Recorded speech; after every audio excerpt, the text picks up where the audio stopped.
This episode is about the music and sound in minutes 16 through 20 of Solo, a Star Wars story, which starts with Han meeting Beckett's gang and ends with him getting thrown into a cell with a hungry, vicious beast.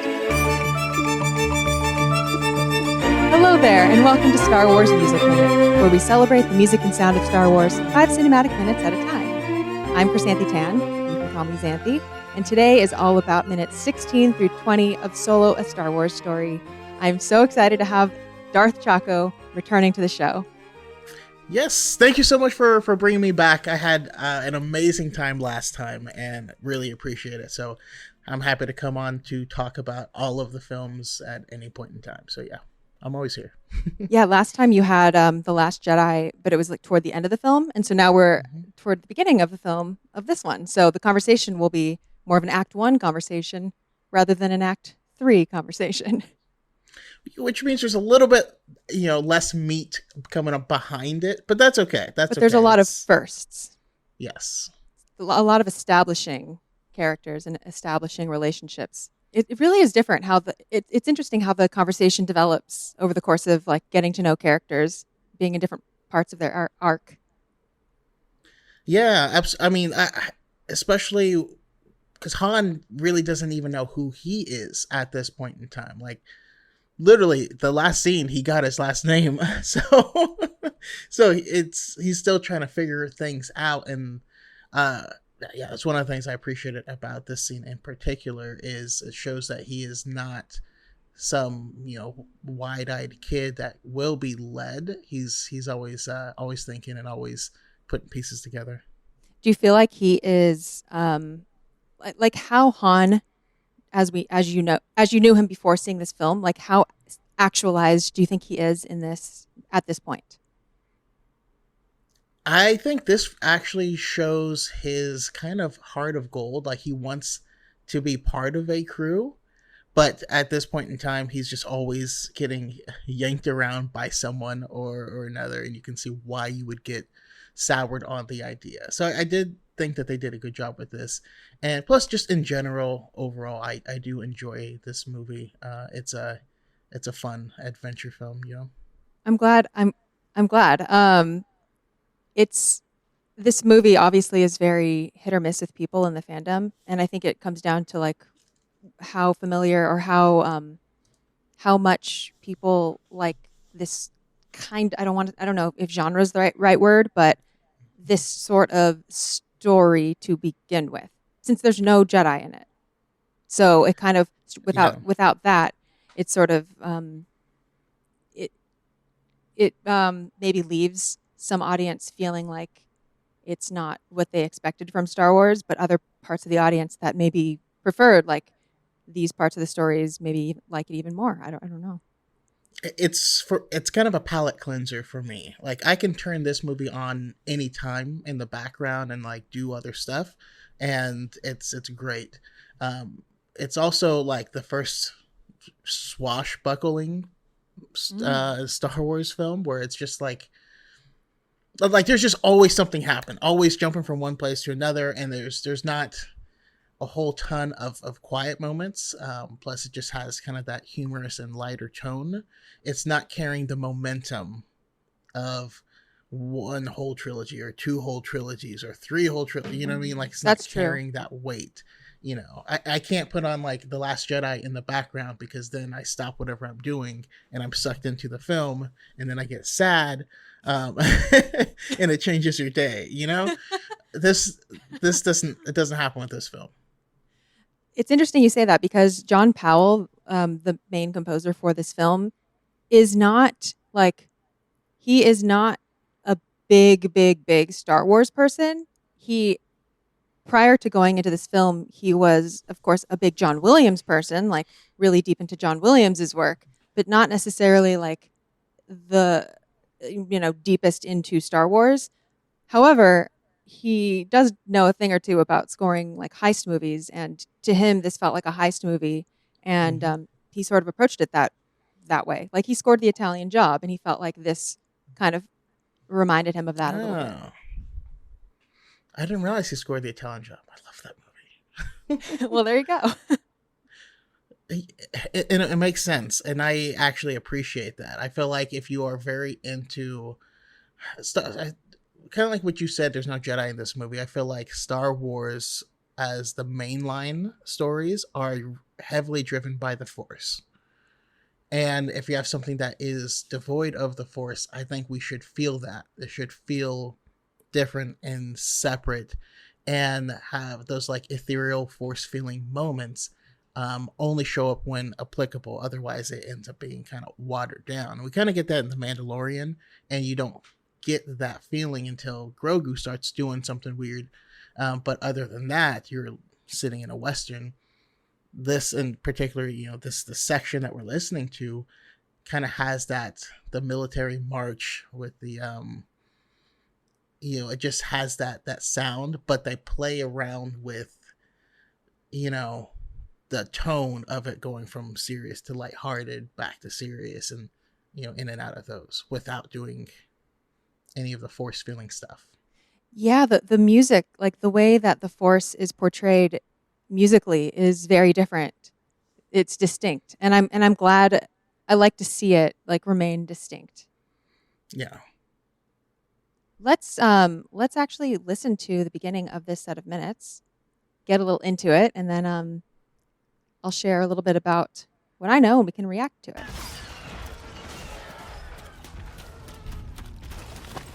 Hey, Beckett! You said we were here to pull a quick job! Yeah! Well, this ain't a quick job, it's a war! It's always something with you. 18 hauler, that's what we came for. Forward operations must be this way. They are, but the major said we're You can barely hear that the way. music. Yeah, go that way and die. That's exactly what happened to the major! Who's the ranking officer? I now? listened to it a lot, so I'm good. Yeah. Well, the music there it's from the track Mimban Battle. Mimban, I don't really know how to say that. This is a Yeah, that's right. Leah Leia thing. Mimban. I don't know why is that such a tough word for me. And it's only on the deluxe edition of the soundtrack. It's 1M10A-B is the queue name. And here, the explosions, like the sound design is obviously a very big part of the scene too. It's not just the music, which is why it's barely audible at the very, very beginning. Do you have any feelings about this piece of music or this theme? Do you know what theme this is? I know what theme you're referring to, and I do like his. We're in like a landing zone for a battle, right? And we're seeing walkers get dropped off and all this stuff, and so that the gives Mhm. you the feeling of I don't know, like the anticipation as they're swooping in to drop into this battle. Mm. Um, like the personal portion of it hadn't started yet. That's kind of how I feel about it. Did you And say the it's almost personal like, portion? yes, because our main character, yes, the battle is happening, but our main character has not entered the combat portion yet. And so this is like that, traveling to the fight's about to start feel for me. Well, that's okay. The fight has been it's been underway, but we don't stay here for more than a few minutes. Is a thing. Like when we cut here, it cuts from Han getting his last name to him like really jumping from explosions, but he himself he doesn't we don't see him like himself do much. We see him experience other people like the major, and I don't know, it kind of feels like he's thrown into this like whole scene, Mhm. like holy crap, like he's in this big skirmish, and there's a lot of explosions happening. But you're right, he hasn't like really found his footing yet, and then it's over. Yeah. And while I am a little disappointed because there's some scenes that were cut that were him, because the last thing you heard before this scene starts was he was going to the Imperial Academy on Karita, Mhm. and they did have scenes of him, in there and getting kicked out of the school and all this stuff. But I think it works just having us dumped into the scene just like he is, or just like he feels. I actually agree with you that I'm sad that those scenes were cut.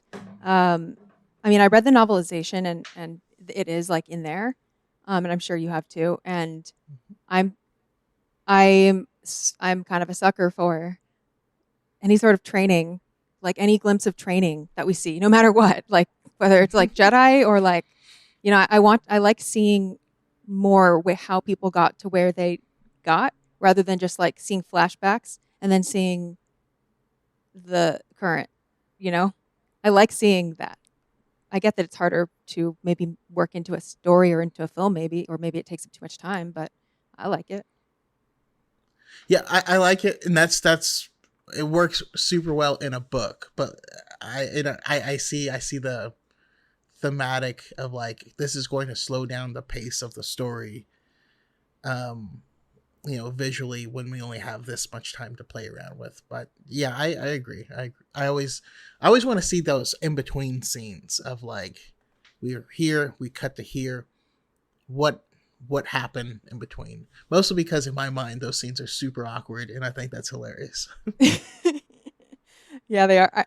Yeah, they're super awkward, and I'm sure they're hard to write and hard to film without and do justice to. But still, we can dream. Um, so in the complete catalog of the musical themes of Star Wars, Frank Lehman calls that theme the gang. So we can look out for that throughout the rest of the movie. The gang. Uh, Now, underneath that sort of melody is that militaristic, is that sort of battle drums, like, Mm-hmm. and the rhythm, They get to march with it. Yeah, which is definitely very classic. Um, makes sense for what's happening. it's classic, but it also kind of has. I feel like once they start talking and you get to see that these people aren't serious, and they're kind of joking around with each other largely. I feel like that's where the tone, like it starts off just very downbeat, dum dum dum, and then it starts playing with that a little bit with the dum dum, dum like it, uh, like it starts. Feels a little more lighthearted, and it plays around with them as their humor starts coming up. I'm so glad you mentioned that because I was going to bring that up too.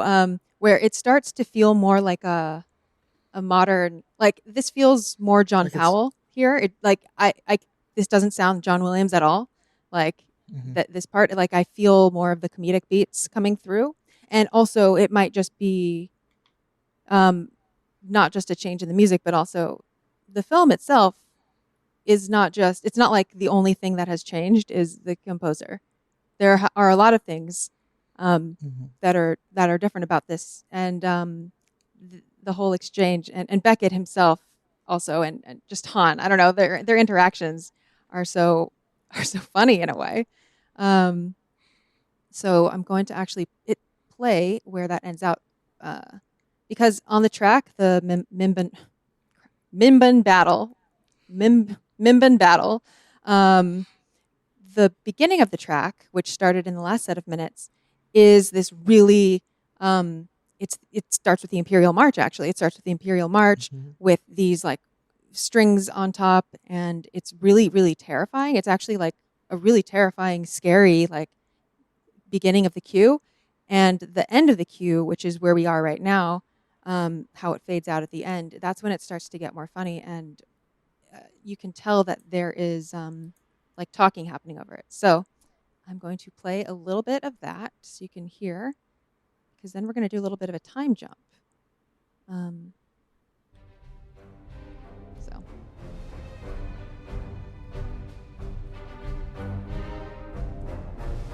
So this is like a vamp. Yeah. Like you could keep it looping for a while, you could tell. Now this is when Beckett is sort of talking out a plan. I just love strings. Me too. I don't know why. This makes me so happy. It's because they're the best instrument. And then that fades out there as Beckett is sort of saying, you want to live, Sparky, very much, then shut up and do what your captain tells you. And then what's interesting is the track actually skips back to the middle of it. And I'll show you what I mean in a second. So like if I go back to 52 seconds into that track on the soundtrack, that's what we hear next. And it's after Beckett says, "Let's go." Like, so there's a brief silence. Beckett says, "Let's go." And then we get this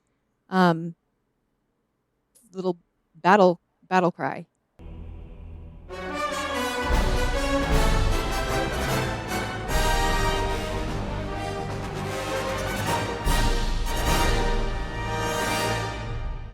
So that's, yeah. And that's the hill charge and like Mhm. battle cry, just like you said. Exactly. Exactly. Yeah, and well, this whole portion is not quite my favorite portion of the movie, but I still enjoy how well these themes work with what's happening on screen and how it like builds up your feeling of, okay, now these guys are fighting together. This is Han with what might become his new crew. And then you move forward with that, which is not exactly what happens. What do you think of Han? You said something earlier where we're starting to see Han's heart of gold, like he just wants to be part of a crew. And I think that's interesting because when people say Han has a heart of gold, sometimes that can be interpreted as Han is a little rebel inside, or like Han, is attached to, better ideals than he lets on. But I think what it comes down to is he wants to be part of a crew, no matter what. Yeah. And say even when he joins the rebels, like he ends up helping them out in the end. Like he talks big game about just walking away with the money, but he comes back and he helps. But it's not necessarily because he's a diehard rebel politically. He has a crew, and that's what he's there for. Possibly. I mean, that's a possible read. Yeah, I read it similar, where it's not that he secretly wanted to be a rebel, but A, having a crew, B, he knows the Empire is wrong. Yeah, and He's we do see that fight here them. Mm-hmm. He's just not going to fight them. He's like, yeah, you guys are just stupid. He's like, we are the invading aliens. Like, what are you talking about? But he's still there. He's still going to do it because he's like, just whatever. And having a crew is like, I'd much rather be doing something with these people. But even after all this time, he still cares for Kira and he still wants to get back there. So there's still this, like, there's like a childlike innocence that he's holding on to, but the world keeps like trying to punch it out of him, and so he has to like lock it down. That's kind of how but it's not about, I don't think it's necessarily about like good or evil. It's about he's trying to survive. Guilt and happiness. Interesting. What guilt? What do you think? Where do you think that comes in? He has no problem being a part of bad things, but he feels guilty about it. You know what I mean? So I feel like he's motivated more by not wanting to feel the guilt than he is by wanting to do good. I don't want to do bad. I just, he'd rather be neutral. That's such a human thing. Is sometimes we're motivated by the avoidance of pain more than anything. Yeah, that's very, very apt, because I think of I know there's just crazy stuff going on in the world and stuff, and I see a lot of people are more afraid of being labeled as something than they are fighting for it. So it's the same type of thing. I just don't want to be called this, and you're like, but you're doing that. Like, but don't call me that. Okay, gotcha. Interesting. So not to go political or anything at all. I think that's vague and also applies to so many things. No, even if people are listening to this in 5 years, there will be things that it applies to. So right after that battle cry, we have quite a bit of time with no music, and also the color palette of the scenery changes as well. Whereas before during the battle, it's very orange, fire colors, warm colors basically. Goes from very warm palette to very cool. It's very gray, ash, no more fire. And it's after the skirmish, of course. And this is when Han is trying to get into Beckett's good graces, trying to thank him and trying. He's a little bit rejected. He's a little bit rejected. So That's also where we get the reveal of the Ardenian. Yes. Of he's walking and his pants start slipping and another set of arms come down to pull it up. I don't know, that just made me laugh when I first saw it in theaters. I don't even remember if I remembered that, but it's one of those things that I have trouble seeing it like at home.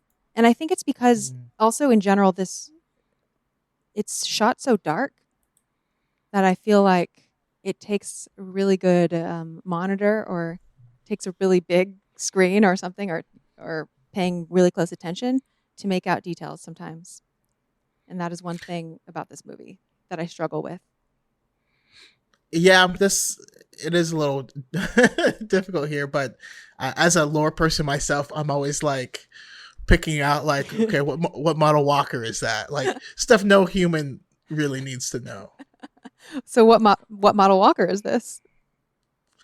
Well, I was mostly looking at the chicken walkers that they were deploying in the previous scene where the ship was landing, and I mean you do hear the sound of AT-ATs in this scene. You don't see them, but you can hear them, and I don't know. It also makes me happy. Little sound design stuff where when the camera angle changes, you now hear the walker on the other side. Like I just like that they care about stuff like that. Oh, that's a good point. Did you hear that in this scene? Yeah. When they're walking, the ATL after the battle, yeah, after the battle. You can hear a walker walking on your right side, and then when he catches up and the camera changes, you still hear it walking away in the left side, and I just always really like those small touches like that. I've tried to do my own projects where I have sound design, and it's difficult, or it's not difficult, it's time consuming, very time consuming. So I appreciate attention to small details. I'm curious now that you have tried to do your own sound design in your own projects. What about it is the most challenging or the most time consuming that like maybe you wouldn't have figured out until you started trying it? Oh man. So it was a proof of concept, and I was making an audio version of a Darth Maul comic, and so it's pulling in music to making sure it works right and doesn't step over the voices. It's directing the voice actors, but at the end of it, there's a lightsaber battle. So I'm making lightsaber swing sounds. I'm making ship noises, like they're on a ship and have a ship fly past them. And it's not like I have ship models. So I'm like grabbing, this is, a bomber from the late 40s, and this is a speedboat, and if I can merge these sounds together, then I can get something akin to what I'm hearing in my head. There's a scene where Maul burns through the door, and that leads to the big battle. So I'm having like the sound of the lightsaber that's muffled because it's on the other side of the door, and then the sizzling as it's slowly melting through, and then the dripping of the molten metal, and then after it gets to open to a certain degree, he like force pushes it open, so then I have to have the metal wrenching as it bends in, and like and I'm like having to find the, like, okay, submarine door sounds, and like trying to like put all this stuff together, and it's just way more stuff, and the whole thing is like 8 minutes long, and only like the last, and I was learning as I was That's a doing it, really so long only scene to do the sound for. oh man, it was like having to animate every lightsaber swing sound, and then it cutting through people and then their reactions to it. Oh my gosh. There's Well, a lot. that is quite a lot. I'll send it to you. It's not very Please. good, but Did you but I'll did you send ever it to publish you. it? It's on you. It's the very first thing I ever did on YouTube, Wow, and you it's started super ambitious. That's funny. I am so goddamn ambitious. It pains me. I hate all the content that I make, by the way, because none of it is anywhere near what I want it to be. But I'm like, no, done is better than good. I guess we'll just it'll get better as you make it. As the more you Uh, make, the better it'll get. Just I close your feel that. eyes I and. feel this very hard. Yeah. Well, so now we meet Val, and actually before that we meet Lieutenant Bollandin, and he is the one that's telling everyone what their next plan is, I guess. Oh wait, this is after. What am I talking about? Okay, we already met Val, but she was just like, none of your business. We're full up. Stick to your own stuff. And then they go to this post skirmish meeting with the lieutenant, and the lieutenant is, very, very by the book empire here. He has the accent, he has the voice, he wants to bring peace and prosperity to the galaxy, He has install a no free regime. will of his own. Yeah. Uh, he wants an advanced party of 10 men, and Han's like, great, more mud. So we can see how he got kicked out of the academy already. Um, Yeah, he's a bit mouthy. he is. He's a bit mouthy. Sometimes you got to read the room. What I'm fascinated by is how he has gone so far being so mouthy and surviving, because he is a scrapper, he is a survivor, and he still has the courage, the gall, the whatever spirit it is in him to still say stuff like this. He's the gifted kid in school. Like he's not the dumb stoner kid who like doesn't know what he's doing, but he's the gifted kid that's extremely lazy because he can be. That's how I read Han, at least in these early years. I think he does legitimately just get lazy But later he on. seemingly But doesn't fear repercussion as much as some other characters might. Or maybe that's because uh, he's a hero, so we have to see him being a little bit spunky all the time. Just how would he last this long? because they're just sending bodies into a meat grinder. That's he can still, if you can hold a gun and pull a trigger, you're in. That's what we need. Does he have a pulse? Like even then, maybe, I don't That's true, know. but even in smuggling, I guess the sweet talking and the mouthiness would come in handy too, because he can convince people to see what he is offering and to believe him or something. But yeah, Han's a character, that's for sure. So Han does eventually step in line, or at least pretend to, after the lieutenant's like, "You got a problem, trooper?" And he's like, "No problem, sir." And so again, this whole this whole scene does not have music. So there, we are just present with the conversation. Yeah. Can I ask you a question? Yes. Um, I'm curious on how you feel about Alden Ehrenreich's performance as Han overall. Um, if he felt like Han, if he should have done more Harrison Ford. Your thoughts on that? I feel I feel really neutral about his performance. I'm not like super. I think I don't know what I was expect. I don't know what I wanted going in, and I didn't really have expectations. Now I don't really connect Alden's performance to Harrison. Like I had to keep reminding myself. Like it didn't immediately connect me to Han Solo.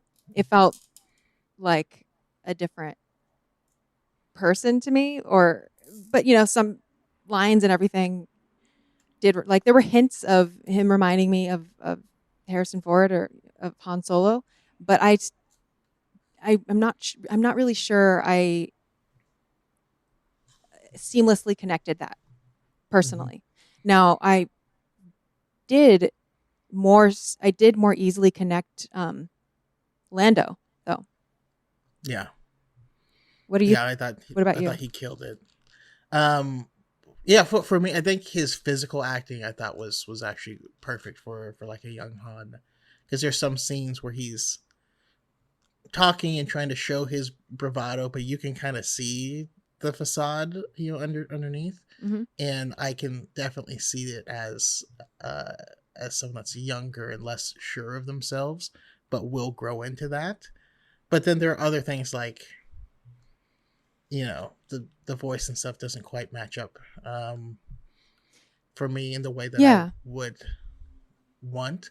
But I also don't want him doing a Harrison Ford impression. exactly. Yeah. And so and I think us Star Wars fans have to like understand like certain bits of it. Like people's voices do change over time, but like I don't want to live in a world where, and this may be controversial, but I don't think Mark Hamill should play Luke forever. Like if we do more than what we just got in Book of Boba Fett, I think he needs to be recast because it creeps me out, honestly.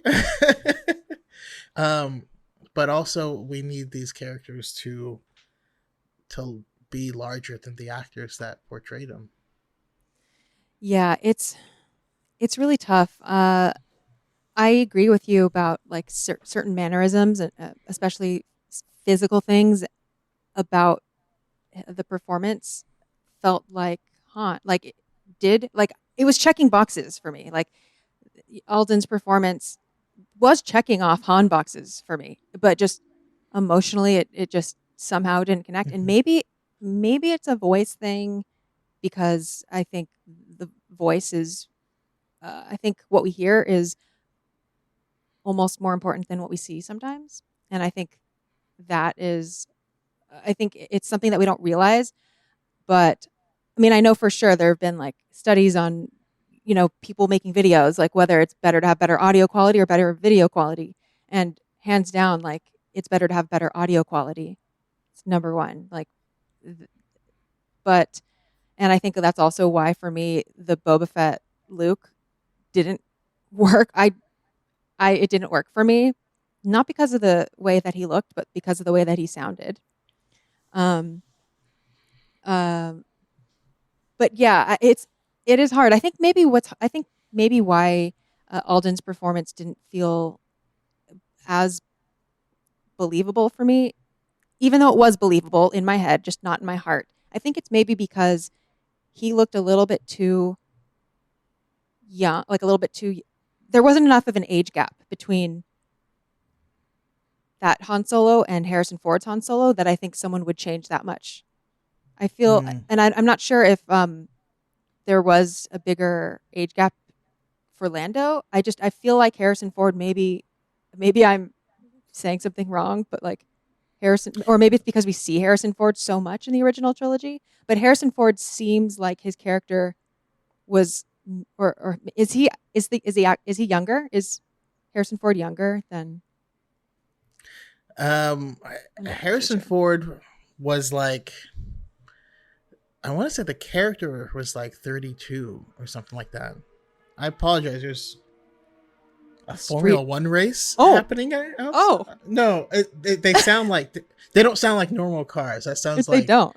high powered go karts or something. I don't know what It's the Han heck out that there. was. There's a Corellia. It's John Corellia. Um, yeah, I think it's like this Han Solo looks like 20s, like mid 20s or so, And then or the other one's 30, like 30. and the other one's like exactly. And so I just, but then in the book it says, or I think he's supposed to be like 20 or maybe even younger. And so I'm just having trouble like understanding that this is supposed to be a super young Han, and then he's like a young but just a little bit older Han in the originals. I think I think they could have No, cast someone much. I think maybe it would have worked for me better if Han were cast even younger. If it were if this were like a little kid Han Solo story, like yeah, I go wouldn't wild. mind. Yeah, yeah. But it's like two adults that don't look that different in age to me. That's fun. No, now I'm curious. I'm gonna have to look it up and get back to you. But how old this actor is portraying him now, and how old Harrison Ford was originally, and I would bet money they're the same age. Right. Um, Something pretty close. yeah, no, you got a point there. I will say, like, Han's energy in the original trilogy is that of a crew leader, and True. this is not someone that can run a crew, and being someone who, you know, was formerly a supervisor at my firm with like 16 people under me, that does change you. You have to speak different, you have to carry yourself differently, so that you can command these other people who have maybe been doing this longer than you. You have to be able to command them and have them trust in your leadership. And so, yeah, that does change how you talk and how you walk and how you look. Um, I don't like it. I can do it, but I, this Han is not at that point yet. Yeah. Yeah. That's interesting. I don't think I've ever been in that sort of leadership position. I don't think. I certainly don't like to be in that situation, so I probably don't seek that kind of leadership very much for that reason. um, I prefer to be like friends with the leader, where they're like, okay, you just do your own thing. I'm like, cool. I won't bother you. You don't bother me, but you run them. Cool. I That's where I like to be. But I prefer the one that's like hiding so that no one ever notices me. Kind of like a cat. Like I just not hide, and I'm like, maybe if I just wait it out, no one will notice me. your vision is based off of movement, and you're just like, Yeah. Uh, so no music, and then we cut to, or we kind of seamlessly walk toward Beckett and the gang are kind of off to the side, and they have their own plans because this whole time they're not actually part of the Imperial Army. They're pretending to be, which I think was hard for me it's to a grasp bold at first. move. It is a bold It's a move. bold move.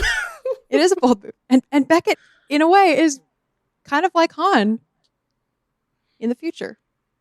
Mhm. Beckett is bold enough to talk directly to the lieutenant later and make some moves. Like he is definitely like I can see why Han wants to be kind of his understudy. Put it that way. Yeah, yeah. It's I recently got into playing D&D, and I was like, yeah, Beckett rolled a charisma. He got a nat 20, and just like walked into this military. Han's not rolling that well at all. He's still rolling pretty high though in charisma. Uh, just not comparative to Beckett, True, or at least their roll against each other didn't go well. true. But I think like Han does see a vision of his future, and Yeah. especially because of Val as well. And Mhm. like he sees their relationship, and in the novelization, he does say like, you know, it does she does remind him of Kira. Yeah, this could Val. be us. Yeah, exactly. Like Val's a little bit older, but the way that she is just down with this whole thing, I have to be honest, it kind of did bother me the way that, like the novelization. How do you feel about it? it's been a long time. Like I read the novelization as soon as it came out, and so it's been long enough that I don't have all of the smaller details. Yeah, no worries. Because I read it pretty recently, and the way that, like, of course, the like first woman he meets is like, yeah, that could be Kira, uh, and she's so cool, like she's so down for the action, like as if she's not directly a part of it too. It's sort of like I met a like a cool girl. Wow, um, so that's how it seemed like to me. But yeah, I mean, yeah, for sure. Han is the old school type of gentleman. that's Of true. yeah, he probably doesn't recognize that, and of course that actually plays into the film where he doesn't see Kira's ambition and that she's changed when he hasn't. Yeah, that's true. Um, okay, so back to here.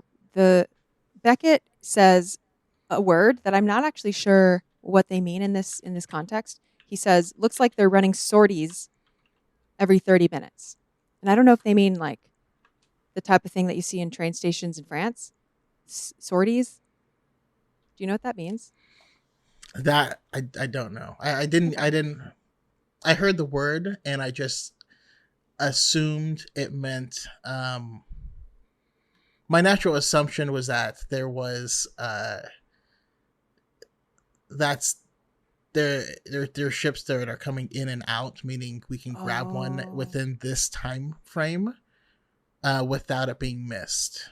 That's kind of what I got from it. that would make perfect sense. I think because I think sortie means, yeah, maybe he's saying like there's departures. Yeah. Okay. Yeah, that would make sense. Uh, and Val's like, yeah, I can take the guards out at the perimeter, signal man, pilot. Hell, I'll just take them all out. And Han, of course, sticks his nose in their business again. And here, Han shows that he has at least tried to play the game a little bit, like he has made a few observations that he's going to try to throw at them in order to convince them to let him join them. So he's like, I couldn't help but notice you're wearing a uniform pock full of laser burns. So either you heal real quick or you stole it off a dead man. You're not Imperial Army. You're thieves here to steal equipment for a job, and I want in. And now we're about to get Also in. a bold move. Yeah, also, yeah, he's trying. And here Val sticks her gun into his belly and it's like, well, now we got to shoot him. And here we get the beginning of another piece of music that I think is interesting, and I think it has a theme in it that I am not sure how I feel about. So let me just play what I'm talking about. This is what we hear. So Beckett's like, no, snap his neck. It's less mess. And Han's like, take me back with you. I came up running scams on the streets of Corellia. I was boosting AV-21s when I was 10. I'm a driver, a flyer, and hey, you said yourself, I gotta get out of here, right? So, what do you hear in the background there? So this is the theme that actually felt a lot more Star Warsy. That's because it's the main theme. That yeah.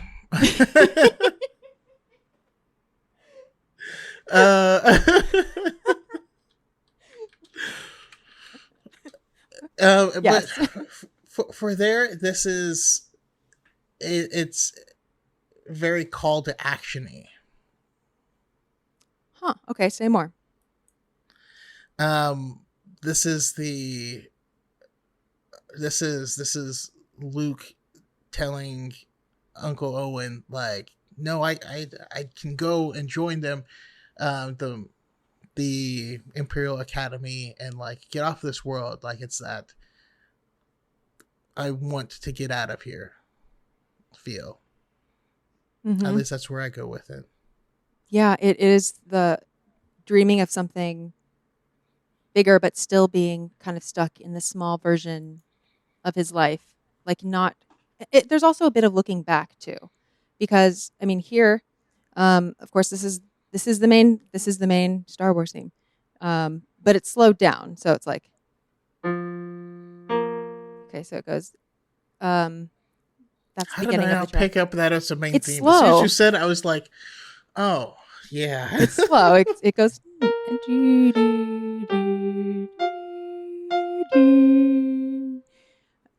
It is presented a little bit differently, and I'm reminded of all the times in A New Hope when we hear that the main theme played on woodwinds, and we various people were joking about it throughout the season, and well, maybe I came up with this term, but it was like the homespun version of Luke's theme because we don't actually hear it, and it's like all its a brass glory until he is swinging across the chasm with Leia Hmm. later on. Before then, it's always like this sort of quaint, more delicate version, and this kind of reminds me of that delicate version where it's more like Interesting. the Lars version of Luke, kind of the hometown Luke, and this is Han recalling his hometown, his upbringing as well. Like, I came up running scams on the streets of Corellia. That's like Luke being like, I used to bullseye womp rats back home, like sort of Yeah. recalling his past and how maybe they're not like where their destiny is. They're not really fully there yet, but they do have bits of their past that show promise. He's kind of giving his resume, uh, his experience here. Now I wonder if, because if anything, I feel like this theme would probably come back stronger when he um does the Kessel run. If anything, if this were to follow suit, and I'm curious if that happens because now I can't recall. It definitely comes up more in this film, and it definitely comes up a little bit more boisterously. I will also say in the Corellia chase, there is a bit where it comes in like just this one little burst. It's like really squeezed in there. It's very interesting. It's uh, in the more triumphant form. So people want to listen back to Corellia Chase, which is Hmm. maybe one of my favorite tracks on the soundtrack. Um, there is this part where the main theme comes in. So like definitely the main theme is used during this, which I'm still working out what to make of it and how to feel about it. I will be working on that this whole season as I discover more details. Did you also, specifically for that chase, did you read the book Most Wanted? No.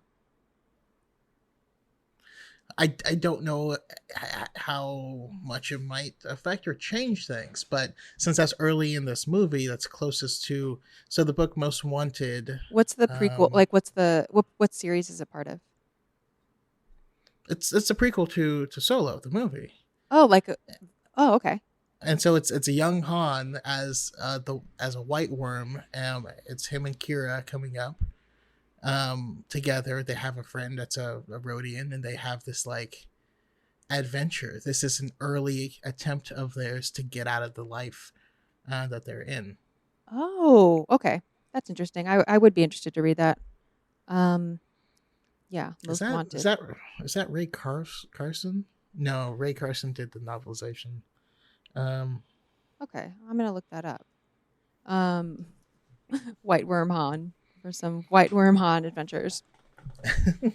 The reason I am just well, okay, the elephant in the room is that John Williams didn't do the score. So like how the way that we talk about scores that are not John Williams is just fundamentally going to be different. And like I'm trying to not spark the kind of conversation that makes every single episode just like a comparison. And so far, that hasn't been the case at all.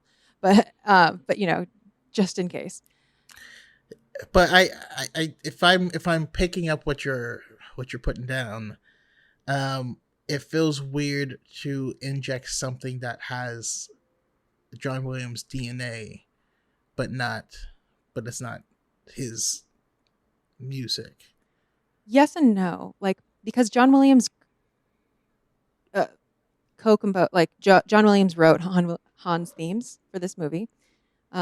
So John Williams's DNA is everywhere in this film. Like he wrote the themes, and John Powell wrote, and also because it's Star Wars and because John like it would make more sense to use themes rather than say come up with brand new themes for things that have already been written Mm-hmm. if an existing theme already fits. So it's not that on its own. I find I have uh, I struggle with that more so with how John Williams's themes are sometimes used in the shows, in the TV shows. Um, but in this film, I don't have huge struggles with that, and they really did collaborate on this film, and it was very thoughtful the way that it was crafted. But specifically with this theme, um, it's such a Luke Skywalker theme for me Mm-hmm. that like that's why I'm having to find new ways to like make it fit. And I think so far, like the way that I make it fit is um, looking toward the past, you know, kind of incorporating the past into the future and like the upbringing and that aspect of it, and also the cross fingers and trust in the force-ness of it. Which, even though the force is not in this film, like the force is inescapable in Star Wars, the force binds us all. So Han thinks that the force is not in his own film, but it is. It's there. It's there. It's just never spoken. This is true. So in moments where he is taking a chance, we can put new terminology to it. We can call it Han just taking a gamble. Yeah, it's rolling with advantage. Yeah. So in moments like that, I feel like the main theme or Luke Skywalker's theme is appropriate, or I can see it working there. Okay. Yeah. Now, it's and it always is funny to me how. But it still is Luke's theme to me.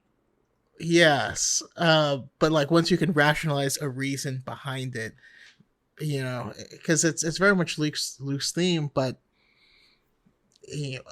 from a step further back, for me at least, Luke is very much Star Wars, and so it becomes Star Wars themes, which don't tell prequel or not. I'm a prequel fan, so I don't.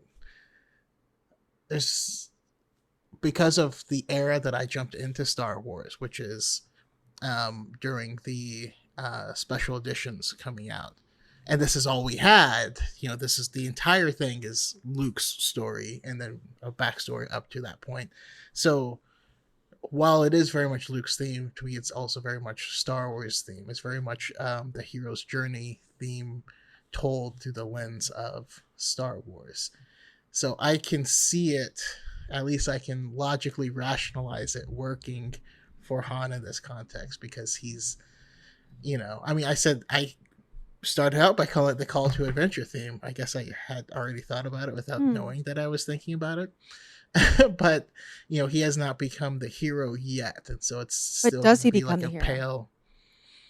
He becomes, I suppose not the hero, it's becoming himself, becoming the Han that we know. But just still not a hero. Becoming the Han we know. The real one. The real Han. The one that we know. No, I definitely hear what you're saying, though. But that's kind of the odd thing about these films, because it is. Han's journey happens in the original trilogy. So we are watching a movie to get him to the point where he can start his arc. Yeah. Just interesting. Yeah. Yes, it is interesting. And the thing, okay, here's another reason why I think it is, I hear you, it is undeniably, it is the Star Wars theme. It literally starts every soundtrack, except for the anthologies, but it is not actually used in that much. The prequels and sequels don't use that theme very much. It's an OT. It's an OT theme. It's a Luke Skywalker theme. Anakin is not on a hero's journey. Rey is on a hero's journey, but she has her own themes, and it's not the same theme slapped onto her. And so hearing the main title back again, which in A New Hope was really a Luke theme. It's just it makes me think. That's all. And I'm not sure how I feel about it yet. I don't mind it though. I don't necessarily mind it because I don't mind musical incongruity, and I definitely actively don't like when themes only match up specifically with their characters. So that like I could just turn the audio off, see a character walk in, and know, oh yeah, they're playing that character's theme right now, or like, oh, they're playing that theme. Like I don't want it to be that obvious where like just the themes match so perfect, like so exactly to everything happening. I think that would be super boring. Oh, sorry, I just got excited. I like when there's incongruity because it puts on new layers, and I'm a big fan of subtext. Like I think films are so boring when it's just all so obvious. Like I think there needs to be subtext. So this subtext I just haven't like quite put my finger on it yet, or if there is subtext. It just bothers me when it seems so random that I can't pick up on like a meaning or a pattern to it. But in general, incongruity I'm fine with. It just makes me need to pause and figure out like how it's developing. Okay, why'd you get excited? Well, now it's two reasons. I just love people with, I don't know, neurodivergence that reminds me of my own, where you're like, this doesn't fit. Why doesn't this fit? Why is this here? Who put this here? There had to be a reason. You didn't just do this, like, and then like I spend like I'll wake up in the middle of the night like, why was that there? Like, I don't know, that's just me. Either that or I wake up in the middle of the night and be like, okay, if I was accepting a presidential speech, like, what would I write? Oh god. And like, yeah, but no, I got excited for something also kind of random, but at some point I need to hear you talk about the music from the Batman that just came out, because I have a lot of thoughts on it, but I feel like talking to you about it would be incredible. Moment of truth. I'm not a Batman person. I'm not familiar with all of the Batman stuff, so I wouldn't pick up on much if I saw it. No. Or you think I would? That's just, okay. You absolutely would. You don't have to. So if I only watched the Batman and didn't, I saw the Dark Knight trilogy a long time ago. Haven't watched anything else. Correct. So this is its own take on it. It's not really drawing from other stuff, and I wouldn't expect you.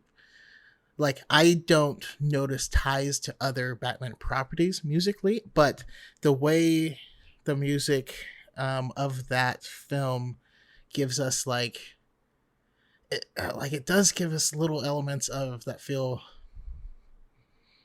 Star Warsy, and then there's a little bit of like Kurt Cobain in there, and then there's like thematically Ave Maria is played several times through the film, and like there's just, you would have to listen to it, but the whole thing is, most of it feels like it's from the perspective of the character of Bruce Wayne, not it's a story being told with Bruce Wayne and Batman in it. And because of that, how he is feeling, what he is experiencing, determines the music at any given moment. And it just kind of like you like ride this wave. I think I would love to hear what you gleaned from it. Well, that's all. Now I'm kind of curious to watch it, and I'm glad I didn't click on the spoiler review that I saw last night. Well, that's interesting, because now that you mentioned that thing about the Batman, it makes me think that like I want that for Han, and I wanted that for Boba Fett too, more of a first person. Like I think that. Be careful what I wish for. I don't actually mean I necessarily want this. I would want it if I see it and it's done well, then I will like it. But just an idea that I would pitch, but possibly would be more of a first person perspective. I don't want to see Han do stuff, just like I didn't want to see Boba just do stuff, like someone moving his Lego somewhere. And I know, that's just how it felt to me. But like, I want to know more about. I would like more of a diary entry, like something more something from like a clear clear perspective.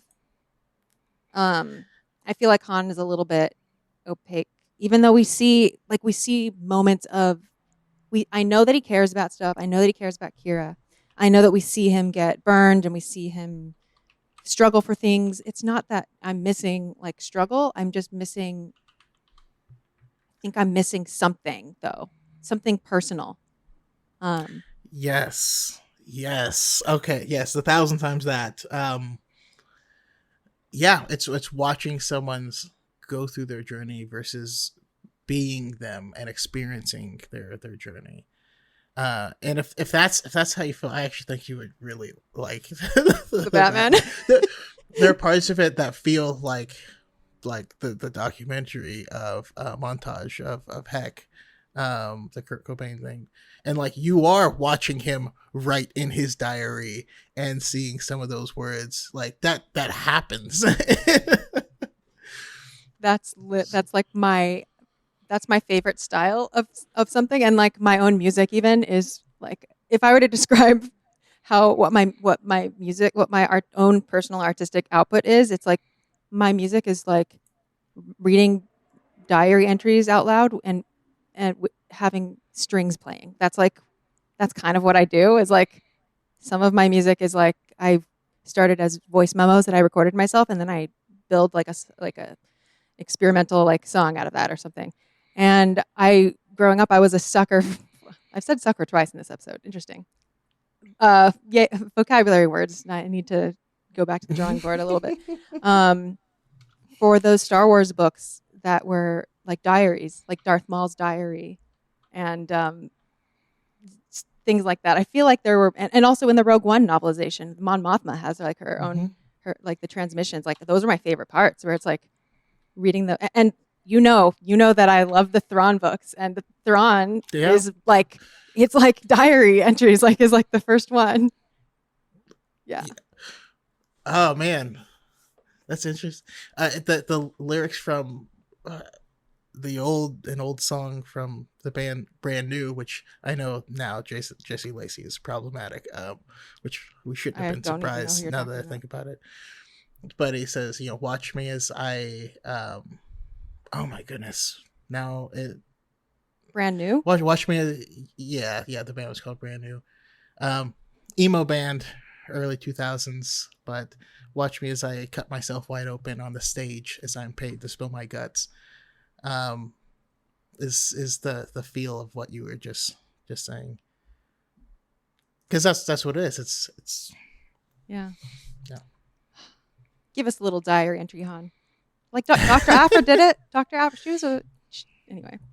I enjoyed that too. So anyway, Oh man, the unreliable narrator aspect of Dr. Afra's diary was just amazing. I was like, all right, never mind. Erase that last part. This is what I actually did, or whatever. Like, yeah.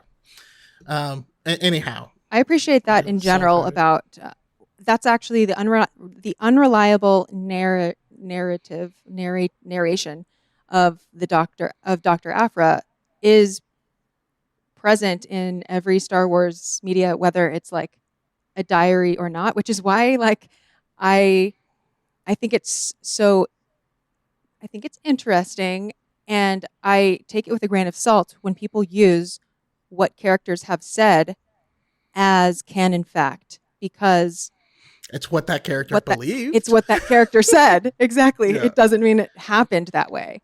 So that itself is not the fact. And in the real world, it's hard to define facts. Sometimes there's a lot of points of view that are valid, and a lot of ways that people may have seen things in different, like in fact, but in different ways. Like in The Last Jedi, there's a little bit of that. Yeah, absolutely. It also makes me think of Rebels, when Darth Maul finally dies, and he asks him, "Is he the chosen one?" And he's like, "Yes, he is." Of course, Obi-Wan says that. People are like, "See, that means Lucas," and you're like, exactly. Okay. Obi-Wan saw Anakin, who he believed, become Darth Vader and try to murder him. Of course, he no longer believes that Anakin is the chosen one. Yeah, that brings up so much. prophecies are just up to interpretation. There's never going to be an answer on whether Anakin is the chosen one or what that means. There's never going to be an answer. There's just historically what different people believed about it and what happened. That's all we know. And who wrote the prophecy? And what were they going through? And Right. that's one thing that's really cool in the book. Not Brotherhood. Brotherhood hasn't even come out yet. Master and Apprentice. Master and Apprentice. Yeah, Like, I know exactly what you're studied talking about.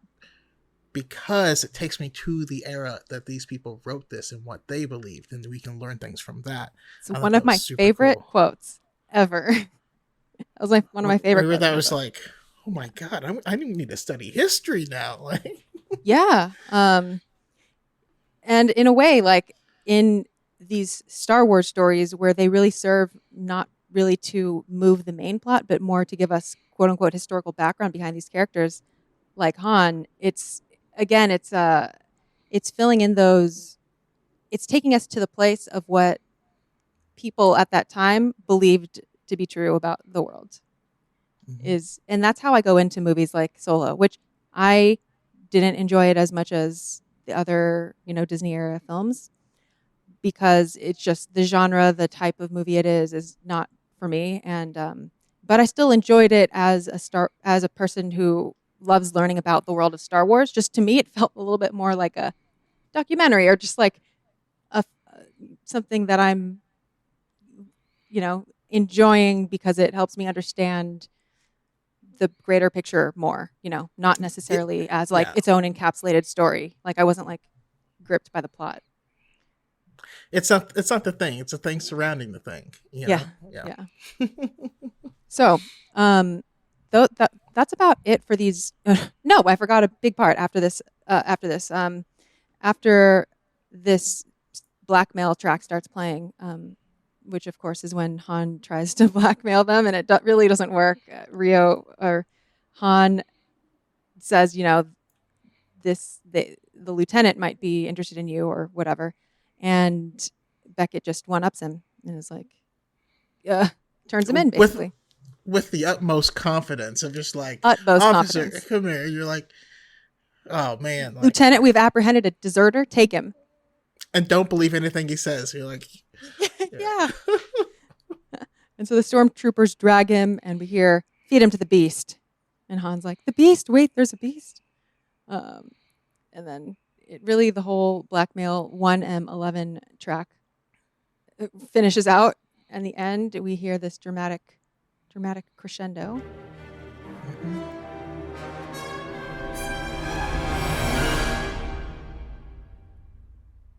So there, I don't know if you could hear it, but you could hear like each beat, like a different instrument was coming in with an accent. So it was like boom, boom, boom, boom, boom, layering one at a time. Yeah.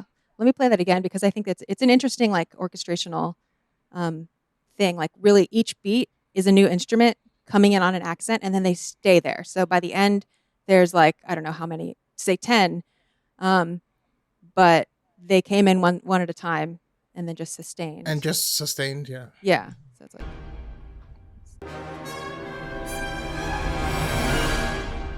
Yeah. I didn't pick up on that. That's awesome. Yeah. I like that.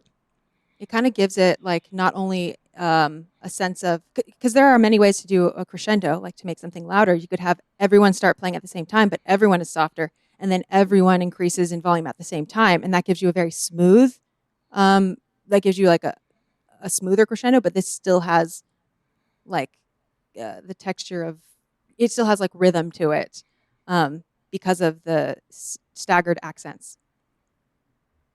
Yeah, I kind of just like thought of it as everyone raises on specific like percussive beats, but this is actually a lot better than that, and it makes me I feel like, I don't know, my dad was big into like Motown and stuff like that, so those layered stuff like that always tickles me. It reminds me of like, hello, hello, hello. And then you end up with jazz hands. Yeah, you have to. You end up with jazz hands, or you end up in the Wookiee pen. Yes, in a big old thing of mud. Which, does this canonically mean that Chewbacca eats people? maybe like is it, it's I don't know. I mean, they really are setting him Are we up like he's a rancor. are we implying that this is the first person that they've thrown in there with the Beast, or has there been more? Do they throw all deserters to the Beast? That's because that's kind of weird. It is. Well, they haven't fed him in 3 days, so he ate something 3 days ago. But was it a person? We don't know. It could have been. Is this a ploy to make me a vegetarian? Or maybe just stop being a cannibal. No. Uh, it, yeah.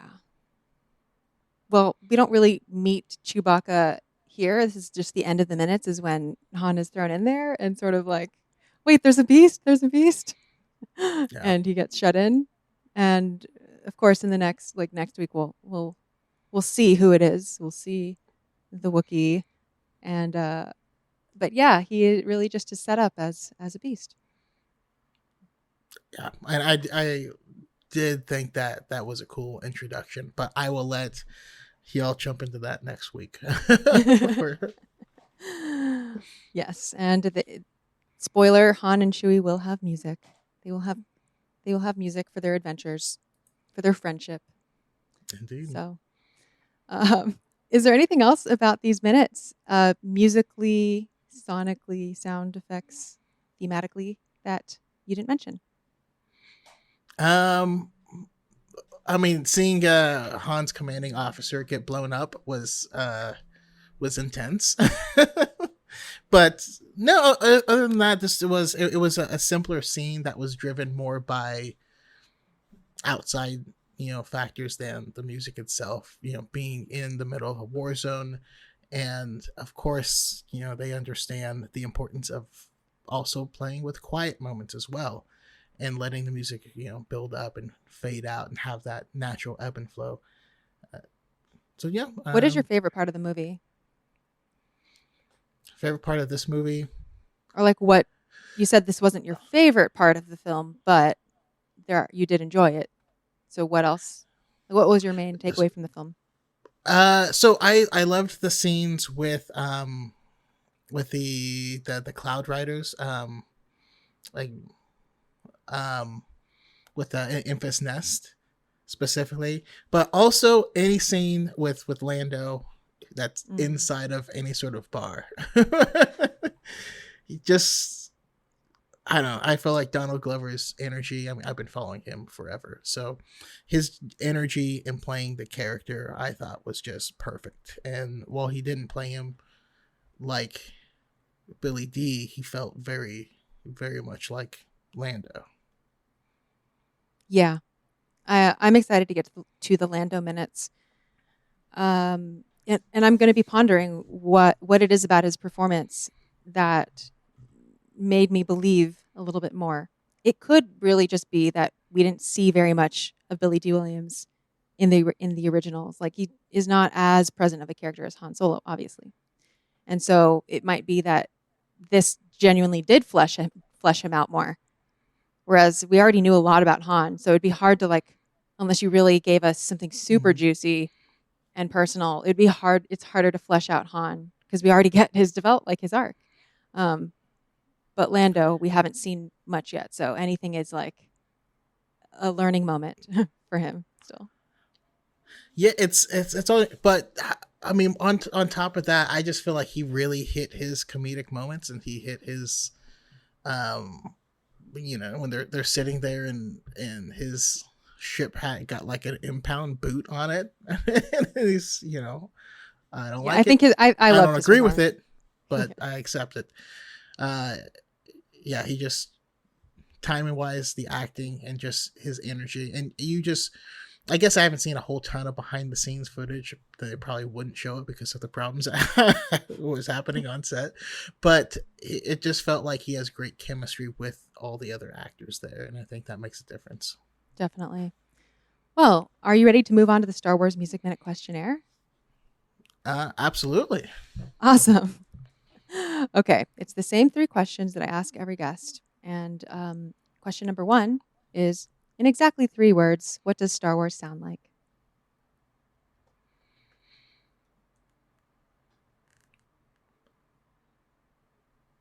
hope, redemption, and spirituality. Nice. Number 2, what's something related to Star Wars music or sound that you're curious about or want to learn more about?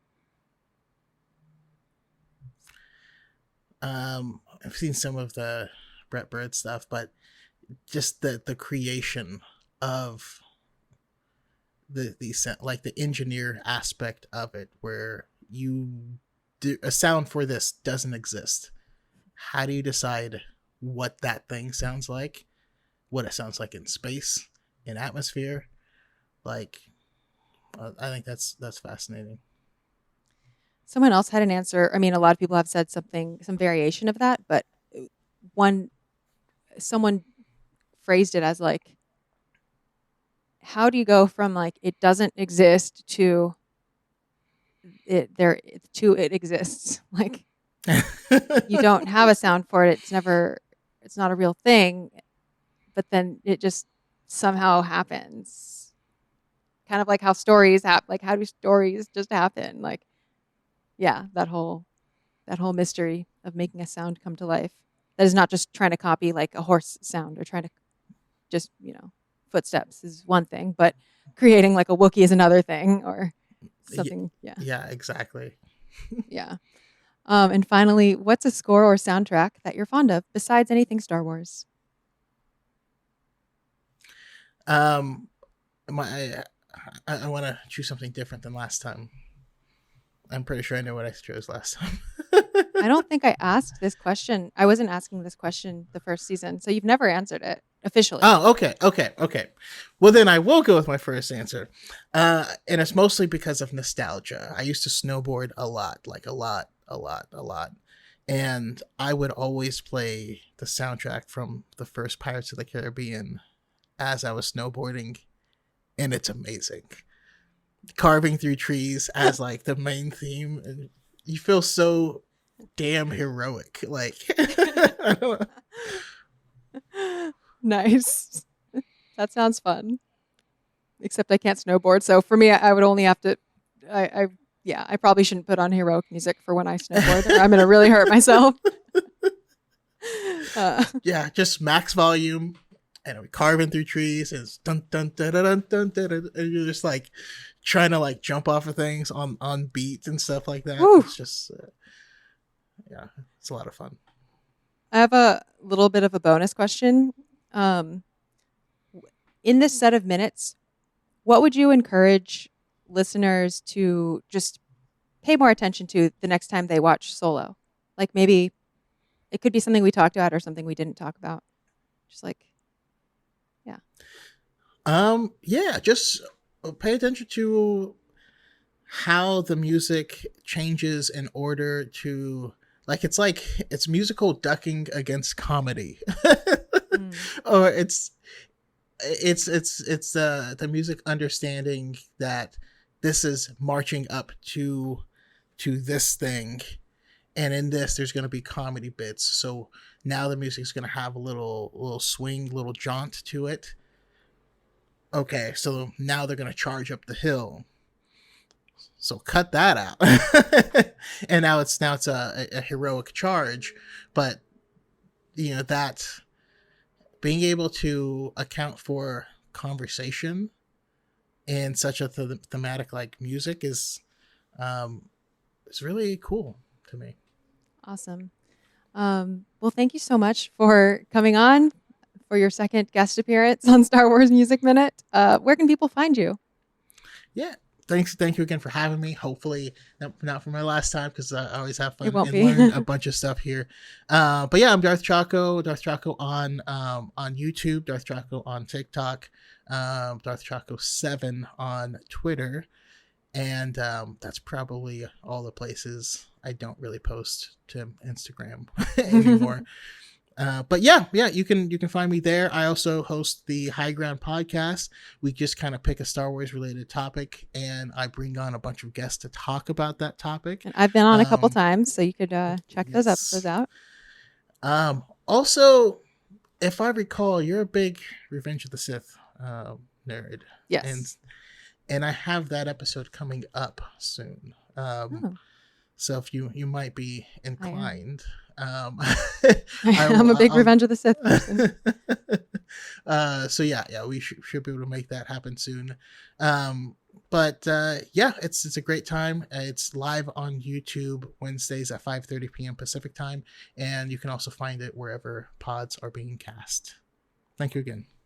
Thank you. And listeners, you can find me on Star Wars Music Minute or Star Wars Museman on Twitter. And you can leave me a voice message at the comlink at starwarsmusicminute.com/comlink.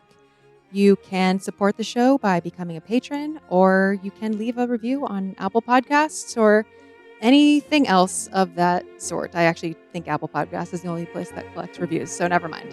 But yeah, you could do that. And next week, we'll be back to talk about minutes 21 through 25 of Solo: A Star Wars Story. And may the Force be with you.